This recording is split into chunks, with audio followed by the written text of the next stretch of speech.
to request an absentee ballot. And they dutifully went over that absentee ballot, and they completed that absentee ballot, and they submitted that absentee ballot in the mail, only to days after the election have that same piece of official government mail sent back to their mailboxes. Or maybe it was that they signed the back of that envelope and then sent that piece of mail back to the supervisor of elections office, only to find that somebody had interpreted that the W in their signature today didn't match the W in their signature last year, and therefore that ballot did not get counted. Voter disenfranchisement shows up when the President of the United States and the sitting governor of the state of Florida and the junior senator of the United States from the state of Florida decide that they want to take to Twitter and to Facebook and to Fox 4 News.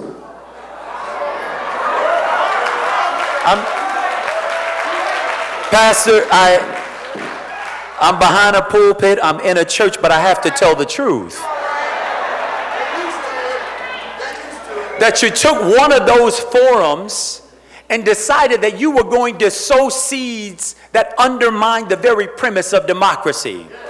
That you were going to accuse a supervisor of elections, or an entire county for that matter, of fraud, of stuffing the ballot box, of doing everything that they could to manipulate the outcome of the election with not a shred of evidence to back it up. That too is voter disenfranchisement. I got to tell you, some miraculous things happened in this state on election day and in the lead up to election day. In the state of Florida, midterms attract about 6 million people to the polls. At the high water mark, presidential elections in the state of Florida attract a little under 9 million people to the ballot box. Y'all, in this election, we turned out over 8.2 million people. 8.2 million people. 8.2 million people. We shattered every midterm record in the history of this state when it comes out to the number of people who went out there and voted. The reason why I couldn't just sit down on election day, regardless of whatever the reported outcomes were coming in that night, and we were given information that told us, you know what, Gillum, I don't know that you're going to be able to close this gap. And I woke up the next morning to news that, wait a minute, all the votes hadn't been counted. And not only that, we didn't even know how many votes were still out there to be counted. And in that moment, in that cloudy moment, it became so clear to me that God knows this wasn't just about an outcome between or for Chris and I. This is about those folks who stood in line, those folks who stood up and took a chance, those folks who believed that their votes would be counted, those folks who stepped out on faith, believing that this election would be different for them. There was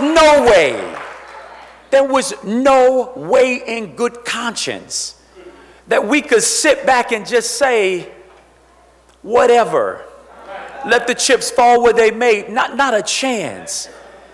And then that scenario for us then got compounded just a little bit more as we heard the governor then go out frantically in front of his doorstep, telling folks to shut it down.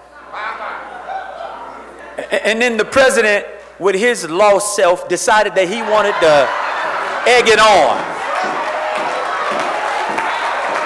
That he wanted to egg it on.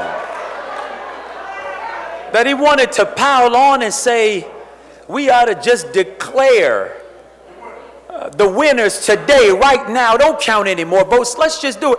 Well, my question is, and this is a sincere one, if you are so convinced, if you're so compelled that you are the victors, then why would you stand in the way of counting every vote? What? Look, when I already shared with y'all my grandmama's words that a hit dog hollers, but I had to go to Shakespeare, right? Thou does protest too much, right? And when I saw the protesting, I had to think to myself, well, they must know something I don't. If this has caused the governor there wasn't no daylight in it, to come out of the front door and create such a charade about not counting votes, surely he must know something I don't. Well, y'all, I didn't need to see any more. We just stood up and said, count every vote. Count every vote. Wherever it is. Count every single vote. Y'all, on election night and in the aftermath of it, we also did something pretty amazing in this state. A state that was one of 4 states that clung to Jim Crow era politics, where we would permanently remove a person's right to vote based off of a felony conviction. The people of this state, over 60% of them, rose up and said, once you paid your debt to society, you ought to be able to re-enter society, have your right to vote, and have that vote count in the process.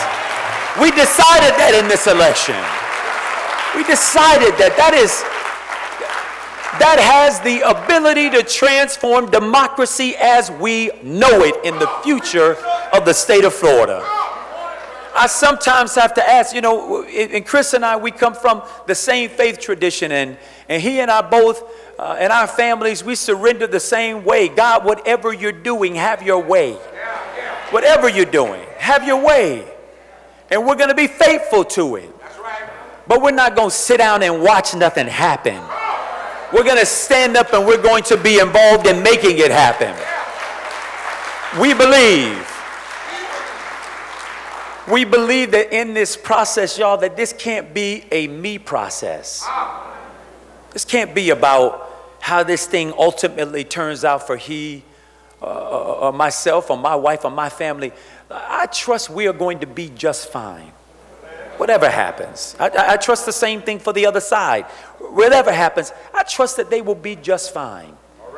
But when we decided to fan out all across this state over 21 months and talk to everybody that we could in red and blue and in purple parts of this state, and we compelled as many people as we could to show up and to show out and to vote like their lives depended on it, we got to know that part of that process requires us, even through our pain, even through our own suffering, even through our own questions about what is going on, that we owe it not just to ourselves, we owe it to every single person who got out there, and even to the babies who couldn't speak for us, but whose futures very much so depend on the outcome of these elections. That we had to get out there. And our invitation to you is that we need you to be out there right alongside each and every one of us. We got to be in this thing not for the short term, but for the long term. We got to be in this thing for the names that I can't call and the faces that I can't recognize. The stories that I can't even recite in this moment that I've heard over the course of this race. The people who are getting up every day going to work just trying to make it for themselves and for their families. The teachers who I still believe ought to be paid a wage they can live on. The workers who get up and they go to work and they spend a minimum of 40 hours on a job. Only to learn when they get their paycheck that they don't have enough not only to pay their rent, they can't pay their rent and they can't keep food on the table. That this election matters, and the election after this and the one after that matters. It matters. And so we don't have the luxury, not one of us, we don't have the luxury of retreating. We don't have the luxury of saying, you know what, it didn't work out the way that I wanted it to. We know that there are problems in this electoral system. We know that there are faults in the process. And you want to know something? If we got to be honest, there were people who ran these races before me who also knew that there were problems. But once the gavel came down and the decision was made, we retreated. Y'all, we can't retreat this time. We can't retreat this time. We can't just go back and act like things didn't happen. We've got to demand a more perfect union. We have to demand a process that is more fair. We have to reject the belief that a signature difference is enough for somebody's entire vote to be dismissed. We've got to get rid of these arbitrary deadlines that are, I don't know if you heard the supervisor's office, but on Thursday at 3 p.m., they then supposedly have till Saturday, midday, to hand count the rest of these ballots. What sense does that make? Listen, y'all, if the inauguration for the new governor ain't until January, what is the rush? Why can't we count every vote? Why can't we count every vote? Why can't we count every vote? We got to count every vote. We have to count every vote. And we got to count every vote not just for this election. We have to count every vote because it matters for the next election. We got to count every vote because we got to make our job less easy when we go to that voter who says, my vote doesn't matter. Y'all didn't see what happened the last time? Why should I show up? They're going to do what they want to do anyway. I'm not making this up. Y'all have had these conversations. You know it as well as I do. I've had them myself.